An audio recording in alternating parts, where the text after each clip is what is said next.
Obrigado, Silvia.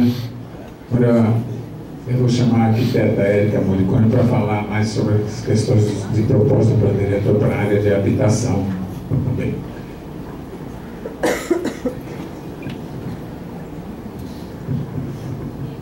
Boa noite a todos. Eu vou apresentar aqui os principais objetivos e diretrizes pensados para a habitação no plano diretor, mas lembrando que tudo que a gente tem feito, tem apresentado aqui de propostas, tem base naquelas oficinas que a gente fez no início do processo, nas quais a população apontou os principais problemas e as potencialidades do município. A questão habitacional foi muito colocada, a questão da regularização fundiária, de leis de regularização, áreas propícias para empreendimentos de interesse social. Então, esse rol de diretrizes são várias, eu vou ler superficialmente, mas estão todas já no nosso site disponíveis, procuram atender todas aquelas demandas, baseado inclusive também no Estatuto da Cidade. Bem, a primeira questão apontada é a regularização fundiária de forma sustentável, coibir a implantação e o adensamento de assentamentos precários existentes. A população precisa ser colocada em áreas com condições de habitabilidade, a priorização da remoção para as famílias que se encontram em condições de risco ou que estejam em áreas onde está indicado alguma obra pública, né? Promover a melhoria das construções que estão nos assentamentos precários, para que até que ocorra a sua melhoria, elas estejam em condições de habitabilidade. Articular a regularização fundiária com as demais políticas do município, então com a gestão ambiental, com a mobilidade, saúde, educação, ação social e também da geração de emprego e renda. Indicação de áreas públicas, para que naquelas áreas públicas onde ocorrerá a desocupação, que aquela área receba um projeto de recuperação urbanística e ambiental. Instituir as EIs para fins de regularização, nós vamos ver um mapa daqui a pouco. Incluir no sistema de informações da Prefeitura os dados atualizados sobre a situação dos empreendimentos de interesse social em Campinas. Nós temos hoje em dia um banco de dados que todas as secretarias podem consultar, sobrepõem dados, um dado em cima do outro, então eu consigo ver o que a Secretaria do Verde está fazendo e vice-versa. Isso agiliza muito as nossas ações, e a proposta é que os dados da Secretaria de Habitação também venham para esse cadastro. Instituir o cadastro social dos beneficiários de habitação de interesse social e dos moradores de assentamentos precários, para que sejam integrados a um sistema único e informatizado em todas as esferas de governo. Também temos a reversão do processo de segregação socioespacial, é o cumprimento da função social da cidade e da propriedade, como, né? Aplicando os instrumentos urbanísticos do Estatuto da Cidade e incentivando a produção de habitação de interesse social nas áreas vazias do território. Em áreas já, claro, que com infraestrutura adequada. Reduzir o déficit habitacional, promovendo os empreendimentos de interesse social e criando condições para que a iniciativa privada também participe dessa produção de habitação de interesse social. Promover os estudos para definição de parâmetros para regularização fundiária em áreas rurais, que é uma questão que ocorre também no município, e promover o estudo e mapeamento dos cortiços existentes no município, visando criar programas habitacionais de interesse social para essa população também. Promover estudos e projetos de recuperação dos imóveis, do estoque de imóveis existentes com vistas ao aluguel social. É mais uma forma de viabilizar o acesso à habitação de interesse social. Promover estudos e projetos para a produção de habitação de interesse social através do consórcio imobiliário de interesse social, que é uma forma prevista no Estatuto da Cidade. Criar e implantar programas de subsídios municipais com o objetivo de viabilizar o acesso à habitação para a população de renda de 0 a 6 salários mínimos. Integrar os programas habitacionais com investimentos em saneamento, infraestrutura, equipamentos urbanos em todas as esferas de governo, municipal, estadual e federal, proporcionando a otimização dos recursos aplicados em projetos de habitação de interesse social e de regularização fundiária. Quer dizer, nós vamos fazer uma regularização fundiária num determinado local e o governo do estado pretende fazer alguma obra ali, vamos juntar esforços e fazer um trabalho mais rápido e mais bem feito. Diversificar as formas de acesso à habitação de interesse social, sempre adequando o atendimento à capacidade de pagamento daquela população beneficiada. Constituir um banco de terras destinados à produção de habitação de interesse social. Revisar e atualizar a legislação municipal relativa à regularização fundiária, ela já é de 2003, se não me engano, precisa já de uma revisão. Assegurar a participação popular e fortalecer a atuação do Conselho de Habitação. Implementar o trabalho técnico social pré e pós-ocupação nos programas de interesse social e no processo de regularização fundiária. Definir os procedimentos que facilitem a aprovação de projetos de interesse social. Promover e apoiar ações de desenvolvimento institucional visando qualificar e estruturar a Secretaria de Habitação. Garantir e ampliar os recursos municipais para o Fundap. Elaborar projetos de habitação, de regularização fundiária e de produção de habitação com vistas a utilizar os recursos do Fundap, mas também do Fundo Municipal de Habitação e do Fundo Municipal de Prevenção e Reparação de Direitos Difusos e Coletivos, que é o Fundif.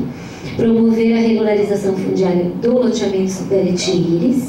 Finalizar a regularização fundiária do Distrito Industrial, em conjunto com as secretarias que têm interferência nesse assunto, que é a INDEC, Secretaria de Assuntos Jurídicos, Finanças, Secretaria de Planejamento e Secretaria do Verde Desenvolvimento Sustentável.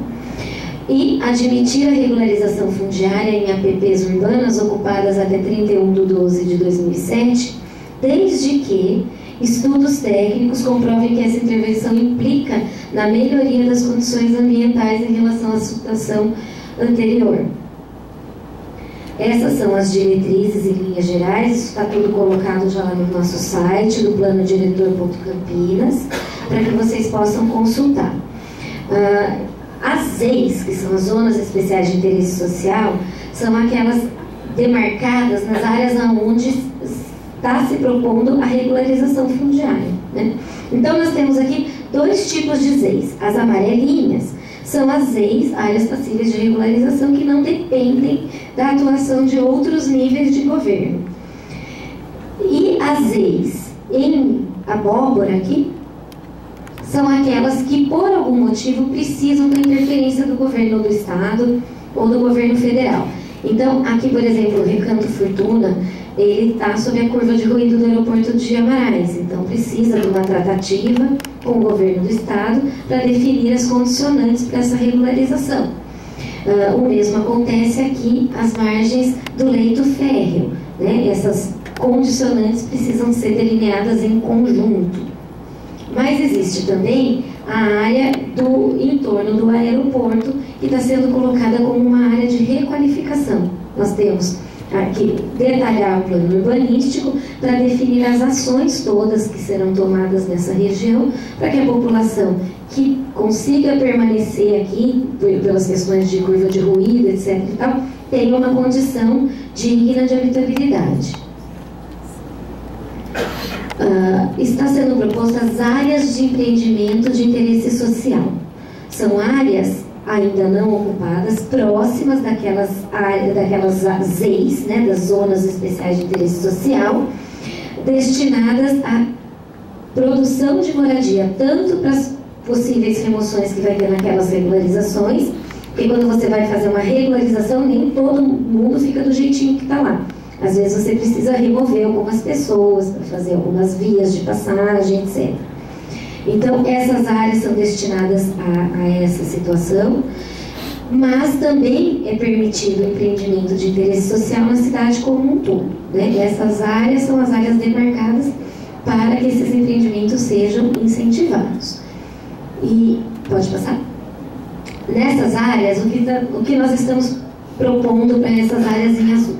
Incentivos fiscais para que ocorram os empreendimentos de interesse social e penalidades caso aquelas áreas permaneçam vagas. Então aí vem aqueles instrumentos do Estatuto da Cidade, que é o parcelamento de edificação compulsória, seguido do IPTU progressivo e seguido de desapropriação em título da dívida ativa, por exemplo, né?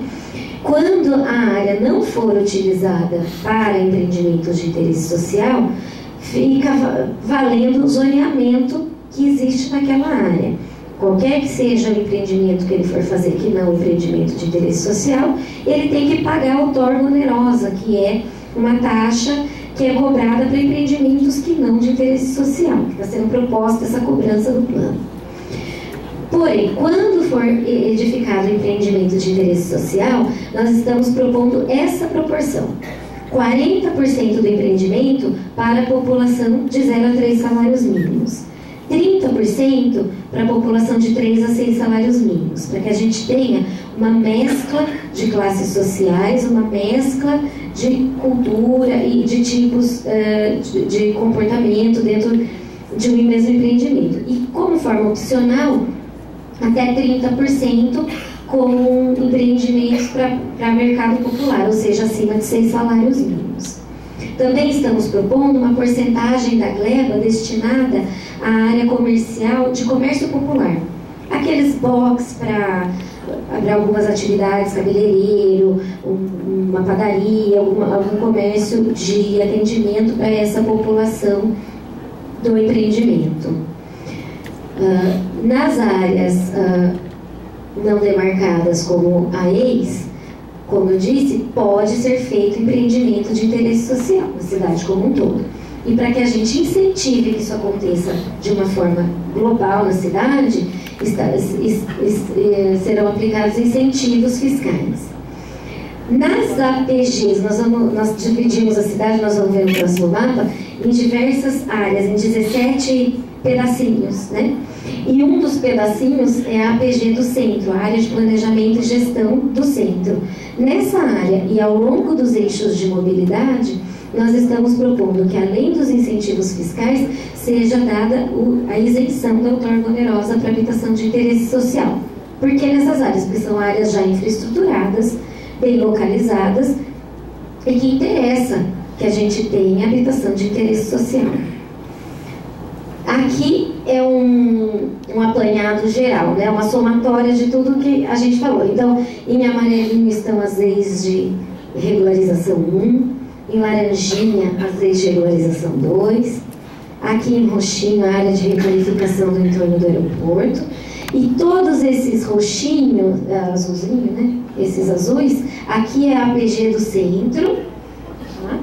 E todas essas ramificações são as áreas onde tem o transporte coletivo. Então, todas essas áreas em azul teria a isenção total de qualquer cobrança de outorga para a execução de empreendimentos de interesse social.